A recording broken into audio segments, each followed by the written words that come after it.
Hello and welcome to the first episode of this show, The People's Countryside, with me, Stuart the Wildman Mabbutt. We want to tell the stories of real people who live, work and enjoy the countryside, and we basically want to explore what nature gives back to people on a psychological and creative level. And we want to give you, the viewers, an opportunity to get involved and help.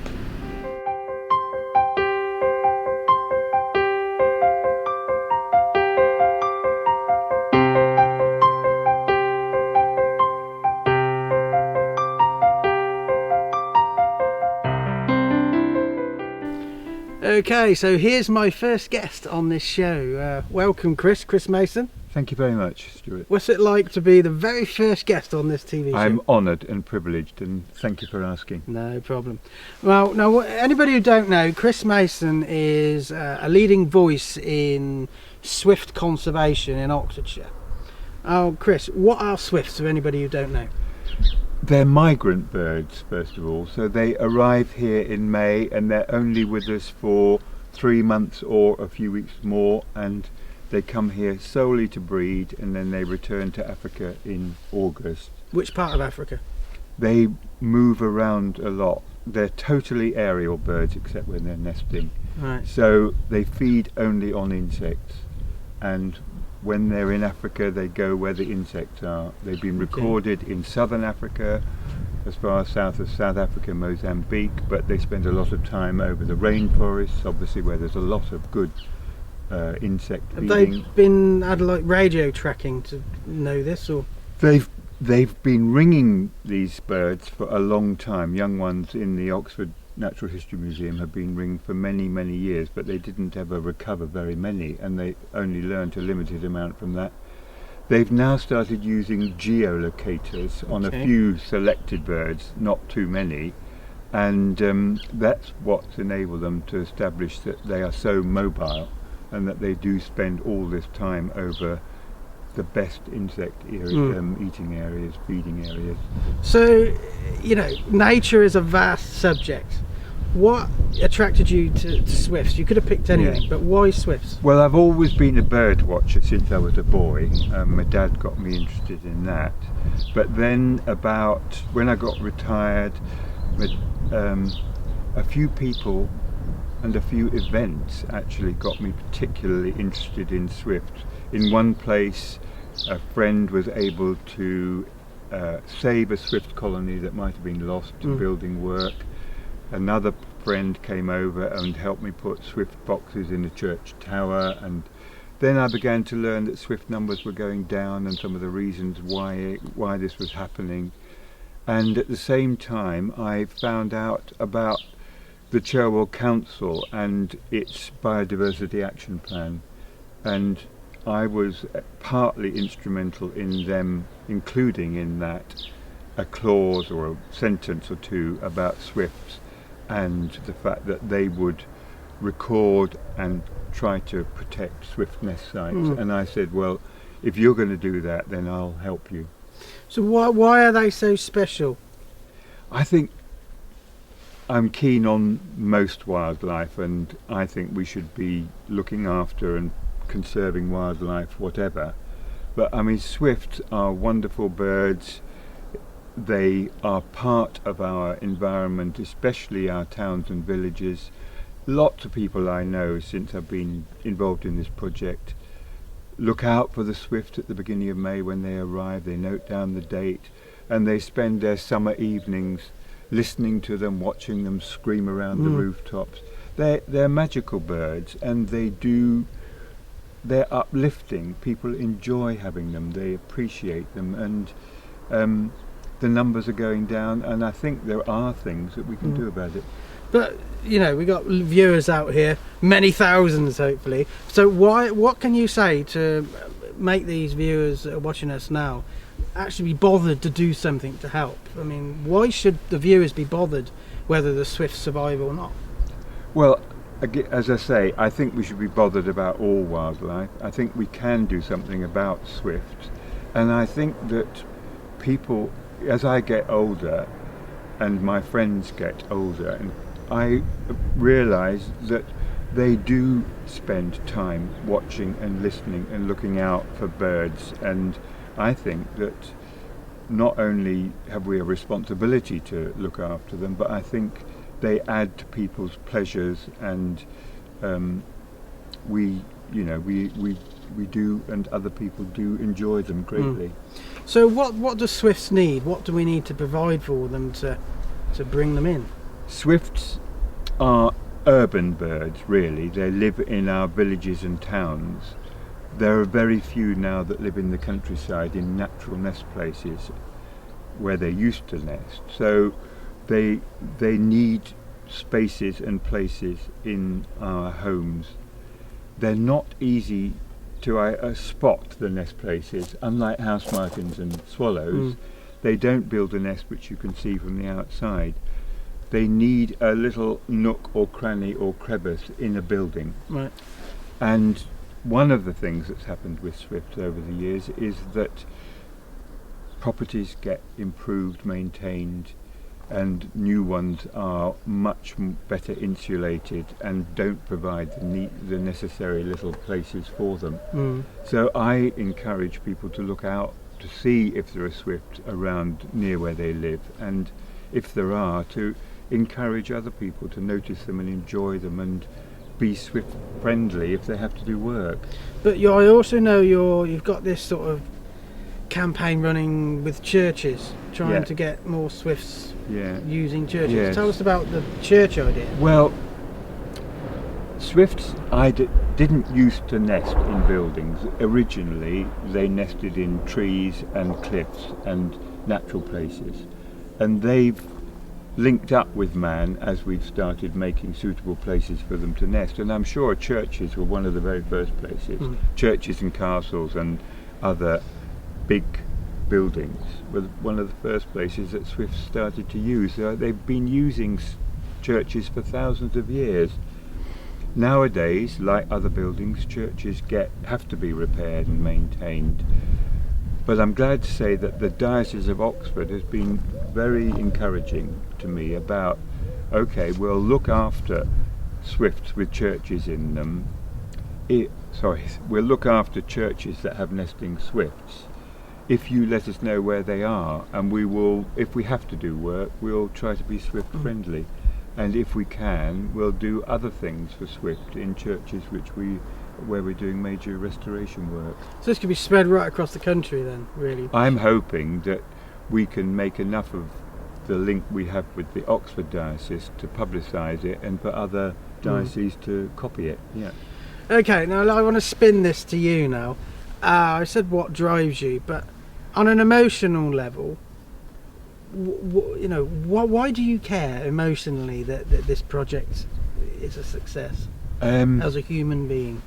Well, I think the things that really please and encourage me and drive me on are, one, just the joy of spending an evening listening to and watching swift as they scream around some church or old building like the one in this garden. Secondly, I do get a great deal of satisfaction from encouraging and convincing other people about what they can do and how they can do it. And a number of the things that we have done have actually resulted in beneficial, good things being done for swift. We've put up boxes in places. We've encouraged the council to install bricks and boxes on their buildings, and when they're used, when they swifts find them and start nesting in them, that really does give me a lift and convinces me that it's all worthwhile. So is that coming from you, or do you feel nature is emotionally giving back to you, or do you think it's coming from within yourself? I think it's a bit of each. I'm very interested in conservation things, not just swift conservation things, but if you feel that what you are doing has even made a tiny impact, then I think that is very rewarding and uplifting and persuades one that it's all worthwhile. And actually seeing something that you've done in use or making a difference is emotionally very uplifting too. But on the edge of this building here, there's a swift nest hole. That's the ideal thing, is it? In that sort of building or in fascias of a house? Yeah, I mean, we've got here an old Cotswold stone building that's been repaired, and the owners have done wonderful things to try to encourage swifts into it. So in this case, there weren't swifts nesting in these buildings before. In the last few years, a few pairs have begun to nest, and this year one of the great things is that in the last few weeks we've actually seen swifts prospecting for new nest holes, or looking at other of the nest holes that they've created, and hopefully they'll come back next year and actually use them. Okay, so one of the remits of this show is to link you with the viewers, and the viewers with people like Chris. What is it you can ask the viewers today? What help do you need to drive you on? I'd like people to make a special effort to look out for swifts where they live, in the towns or villages where they are, to notice the birds and then to see if they can spot where they're actually nesting. I mean, I'm available and happy to talk to people wherever they are, but I'm more interested in other people in communities knowing more about, understanding more about, appreciating swifts more. Because if they learn about them and know about their lifestyle and the amazing fact that they're totally aerial except when they're nesting, they don't ever land. The young birds that fledge this year won't probably land for 2 years or more before they come back to nest. These extraordinary facts about swifts, if people understand them and bear them in mind if they see them around their places and homes, then I think they're more likely to say, oh, we really ought to find out where those swifts are nesting. We ought to encourage the owners to be swift friendly. We ought to be looking at asking the council or planning applications to install swift nest boxes or bricks when they're making changes to buildings. This sort of thing is what I hope will happen. So what's your contact details so the viewers can contact you? How can they get in touch? Well, I'm involved with the Cherwell Swift Conservation Project. My email address is mason@cando.eclipse.co.uk.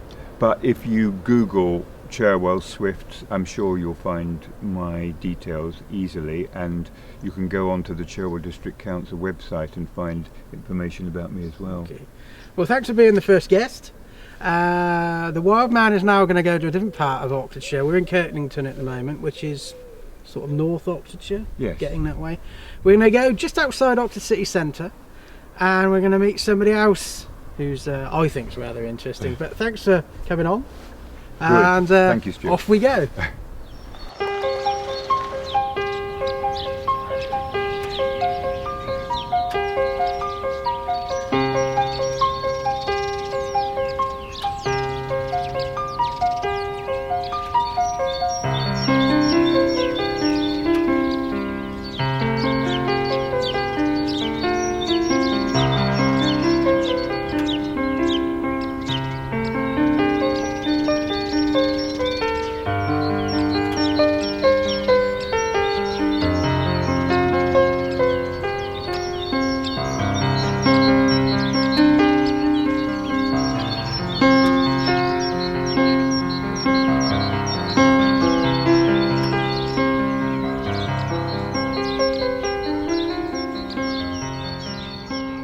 Okay, the second guest in this show, Chris Peters, an old friend of mine. We've known each other for a number of years. Welcome, Chris. Thank you very much, Stuart. And we're at Port Meadow in central Oxford, or stretches all the way to the Ring Road as well. But why I brought Chris on is he actually lives on the boundary of Port Meadow. What I want to explore, Chris, is what does that do to you as a person living on the doorstep of this? 1,000+ years of nature unchanged. Well, it isn't exactly unchanged, but it is quite an exceptional place to live. I remember when we first came here, and I'm no new person to Oxford, having a house in Cowley, off the Cowley Road. But what amazed us, or was very resonant for us, was this enormous space with the big sky. It reminded us of Africa. So that was the first thing. And then the second thing of realising that it really is a most extraordinary space in terms of its history, in terms of its flora, its fauna, and it's just one of those places that has actually survived. For example, nobody's ploughed here for 4,000 years. And because Alfred the Great, it said, granted the freemen, the big cheeses in Saxon times, grazing rights here for their fighting against the Danes. That has been one of the major things that has allowed this place to continue right the way through history. So it's an extraordinary place in that sense. And if you want to go back further, of course, just over there from where we're speaking now, you have Bronze Age barrows, you have the Iron Age settlement here. For people who don't know, what are barrows? Well, a barrow is basically where they buried the key people, and think of it as a circular grave and a mound. It's think of a flying saucer, like a 1950s sci-fi saucer. When you plonk that on the ground, and that gives you a barrow. And then, of course, the Iron Age here. And then, of course, if you go on further, you've got one of the defences for the English Civil War. And this place has also been a racecourse, a parade ground, and one of the earliest Royal Flying Corps airstrips. This is where they would teach young men to fly. And in fact, 15 of them obviously didn't learn very well because they were killed here. So you've got all that history, but also you've got an amazing fauna here. So when you live next door to it, what is it that feeds into your thinking? Is it the history, or is it, just the sheer space that it is now? I think it's a number of things. I mean, what I find very compelling about this place is that basically they haven't got hold of it. I mean, it's never been enclosed. So what you're looking at here now has really, more or less, just continued and changed through history. But there's been very little man-made interference. But it's fabulous because also this is a site of special scientific interest. You've got 178 odd wild plants here. It's also a scheduled architectural monument as well. I think probably what it actually epitomizes for me is that it hasn't been developed, it hasn't been enclosed, they haven't made money out of it, whoever they may be. I think if you took all those various things off it, then they would drain some of this, they would then sell this off to a developer, and you get a lot of boxes. Huge amounts of yes, money. so I think that's nice. Do you find living next door to this, you take it for granted, or do you have to make a conscious effort to? Well, we can actually see part of this from where we live, from our balcony. So I suppose in a sense, yes, we do take it for granted that you've got this extraordinary, 400 acre site here as well. But I think it's that mixture of history, and of course you've got the Isis River just over there to your right, and you've got various Alice in Wonderland, for example. Then you've got Whiteham and Whiteham Wood, said to be the wild wood in Wind in the Willow. So for me, there's all sorts of resonances going on here. But I think the major point is this is a place where resistance has paid off. All through the centuries, there's been various people trying to take this away and close it, buy bits of it. And Wolvercote itself is very much one of those classic villages where you get the feeling, because of all the development around here, and I think that's another thing. I mean, we've got the Northern Gateway up there and other things over there. We've got the university buildings where they caused a terrific protest. So I think this is very much embodies the way that Walcott sees the world, which is basically leave us alone. And I quite like that. What can you say to people who maybe are in a city somewhere and haven't got this on their doorstep? What would you say to people who are maybe watching that to make the effort to find a place like this? What would it bring to them? Yes, I mean, I don't know. I mean, certainly, I suppose if you're looking at London, for example, and that's where originally I came from, you've got Hampstead Heath. It's a very similar sort of place, and you've got various other commons and whatever. But I suppose what I'd say to people, come and explore here. If you can come by public transport, that would really help, because otherwise you cause congestion. But just enjoy it. And if it's a day like today, of course, you can also go wild swimming. In the river? Oh, yeah, absolutely, yes. There's been countless generations of Wolvercotian snotty kids who've jumped in the river, and that's something my daughter does as well. I don't think she's quite as snotty, or she wouldn't like me to say that. But so psychologically, well, you used to live in Oxford, in Union Street, wasn't it? Yes, so just off the Cowley Road. How do you think East Avenue? Living in East Avenue, that's right. How do you think living in that environment and then living in this? How do you think you've changed? Do you think the land has changed you itself? No, I don't think so. I mean, I think I've always had a certain resonance, or landscape has always had a certain resonance for me. And so I suppose what it's nice is you've got this all the time, because it's not only here, of course. You've got the Thames there, you've got the Thames path that goes all the way down, so you can walk that or cycle that into Oxford. You've got the canal over this side. So, but I've always had this wonderful sense of resonance of history, but also the sense of place. Certainly you get the feeling here, especially sort of early in the morning or late in the evening, when there are very few people here, that it is a very sort of magical place.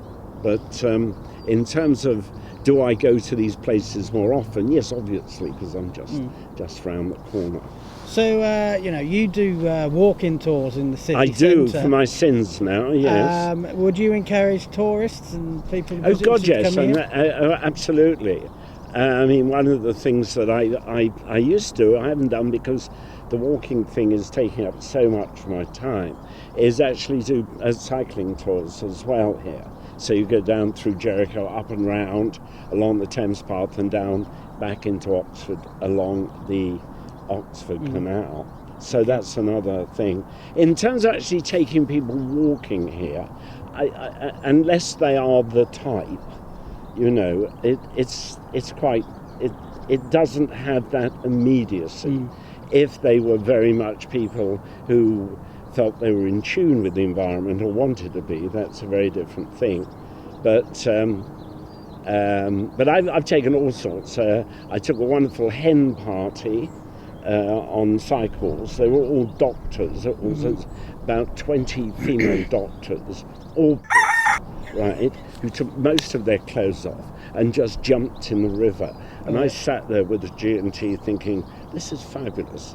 They're very nice people. They're great fun. They're educated. They're having a wonderful time. And hey, I'm getting paid for this. So, but they don't come along that often. Okay. Well, thanks for sharing your tale. My pleasure, Stuart, as ever. I mean, I bring you on the radio as well. Yes, I know you do. So thanks for accepting my request. No, well, thank you very much. And I hope I've given you some idea of what is one of the most, in my opinion, most magical spaces in England. In England, not just Oxford? No, I think in England as well. I mean, look at it. It's absolutely fabulous. Apart from the A34. Well, the A34, no, you see, the A34 is a metaphor. because it's all that going on over there, right? Must do this, you're right. And you think, but I've got this. So I can listen to all that and think, I don't have to be a part of it. Not at this moment. Yeah. I can just look up at this, look at the sun and smell the grass and think, yes. Well, there's a lesson for us all there, I think. Thanks, Chris. My pleasure, Stuart, as ever. We'll do it again. I always like working with you. Yes, I'd love to do it again. Perhaps in town, where we can do some nature in town. Yeah, exactly. I don't want to like Okay, the end of that interview. We're on to our last interview of the day, and it will be a slightly unexpected one.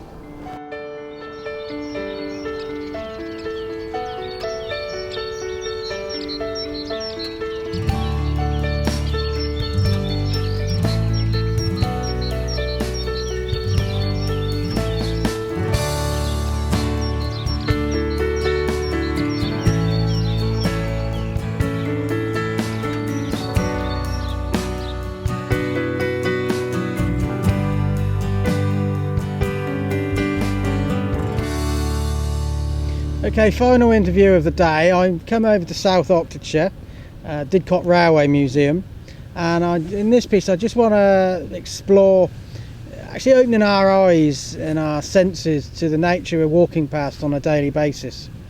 Now, I'm with William Mankelow. You're a photographer. I am indeed, yes.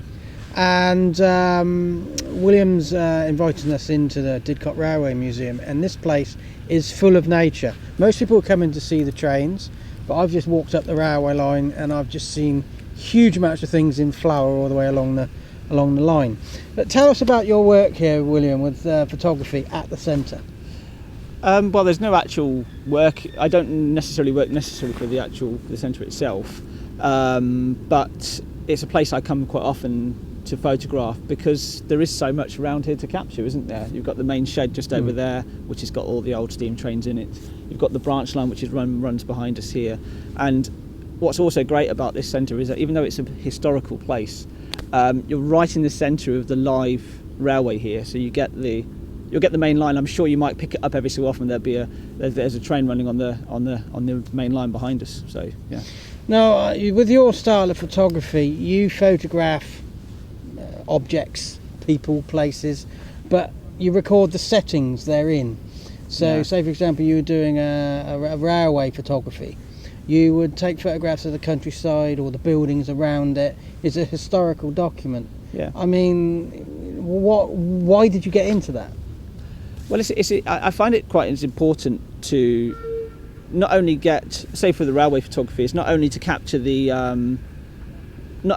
what the train is, but also the setting it's in, because you get a lot more out of that shot. You get a lot more historical reference, especially if you were to look back. I mean, I'm even looking back photos at 5 years ago that look entirely different. So there's places that are more overgrown than they would have been cut back. You can see the real variety of also through the different seasons as well. So yeah, you get a real different variety. So you're as interested in the setting as you are the what do you call it? The object. Yeah. I mean, whether it's a railway or whether it's a building, I'm just as interested in the setting as the actual object that I'm photographing. So this is actually quite important work because you're documenting natural history for future generations. You know, and how do you hope your photographs will be used by future generations? To look back and to see what the past would have looked like. So if an area was more green or even actually more built up. I mean, a lot of this area around here, when it was still a working depot, or working shed, I should say, would have been it wouldn't have been so green, possibly, but just purely because of the nature of the steam locomotives that were working here. The oil and the steam the smoke would have affected the local sort of flora and the green around here. So what is the history of this site? Because as you can see, there's lots of stuff greening up now. But what is the history of this? Well, this used to be one of the Great Western's sheds. where the locomotives were stored, maintained, and yeah, just that is really the full history of it. That people would be working here as drivers, as firemen, as cleaners. It was a maintenance place, a maintenance depot. Right. Okay, so when you're working out in nature with photography, how does the natural history, nature, wildlife, countryside, how does that show itself in your creativity? How does that manifest? Well, I'm always looking for, particularly like landscape photography, and it just influences me. It's all around me. How does it influence you, though? It's an inspiration, you know, that so anything can look beautiful, can't it? I think that's the reason why I maybe photograph railways in their setting as well, because you've got this combination of both human and also a natural world kind of together. How it inspires, that's a difficult question really to kind of put my finger on, really. Okay, well, let's explore it another way then. What is creativity? Creativity is creating something that is personally you. You know, that you have an idea and you follow it through. So with photography, that's a very simple creative medium. Anybody can pick up a camera and get a really good shot without really too much technical knowledge. It's the creativity behind the idea, or the creativity is the inspiration you draw from. Do you think your creativity would show itself in a different way if you were very much an urban photographer? Well, even my own photography, wherever I am, I'll be inspired by what's around me. So if I'm surrounded by green, if I'm in the countryside, like we were recently at the top of our Christmas Common, I'll be inspired entirely differently. My creativity will be inspired entirely differently than if I was stood on Carfax, of course, because you're inspired, and your creativity is inspired by whatever's around you, really. Okay, so when you've been here at the Railway Museum, what is the most unusual, interesting, captivating wildlife you've seen here? Because wildlife is all around us, as I said at the beginning. We need to learn to see it.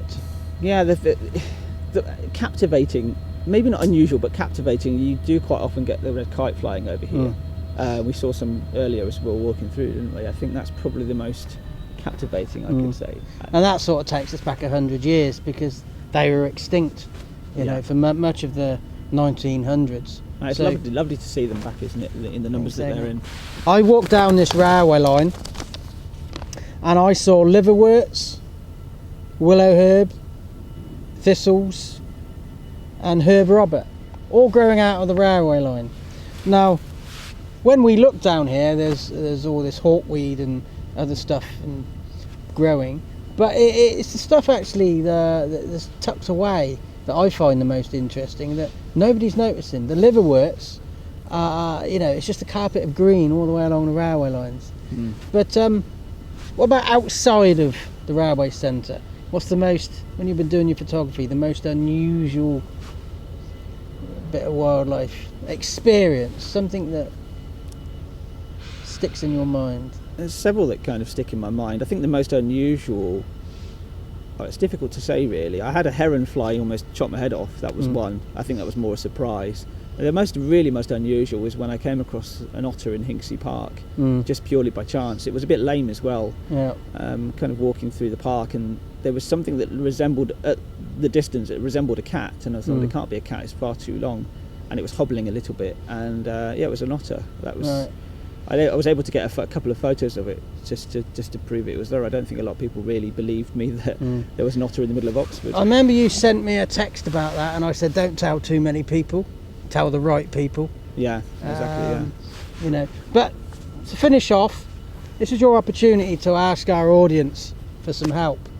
What is it our viewers can offer to do, can give you to help you in your work to progress documenting the countryside for a historical document, what assistance do you need? Well, you can always find my photography on Daily Rail and Shot at an Angle. They're the two places, and just come and have a look at what I do. The question I'd really like to ask you though is, where can I photograph? I know so many locations within Oxford, and I know so many locations that, especially around the railways. Is there anywhere that you particularly would like me to go to and document at this moment in time, and document for history? Yeah, maybe something that hasn't been documented before. Yeah. It's just been missed out. It doesn't matter where it is. Its landscape's changing all the time. Exactly, yeah. So, okay, thanks William for coming on. Thank you. And that's the end. How shall I end the show? Okay, that brings us to the end of a very first episode of The People's Countryside. I'd like to thank Chris Peters, Chris Mason and William Mankelow, who are our guests today. Plenty of opportunities for you, the viewers, to help our guests, and we're hoping to roll this out and do a 4-episode series around Britain as the next step. But I wouldn't be able to do this on my own. Stuart the Wildman Mabbutt can't do this show all on his own. There's a team of us. I'd like to invite 2 people in, Lewis and Ross. They've been working behind the camera for the whole show. Say hello, guys. Hello. Hello. So we're going to try and bring you stories about people's real lives who live, work and enjoy the countryside. You guys can go now because you're stealing my limelight. So it leaves me to sign out. So I'm Stuart the Wild Man Mabbutt. This is the first episode of The People's Countryside. So until next time, goodbye.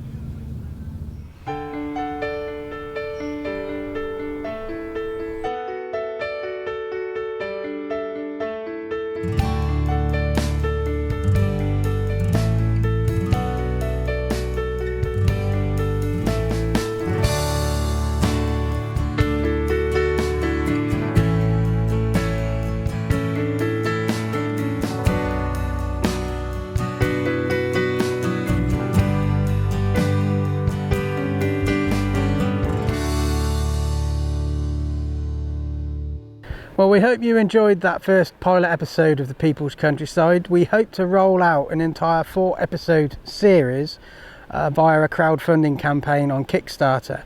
So for more details, have a look at www.thepeoplescountryside.com.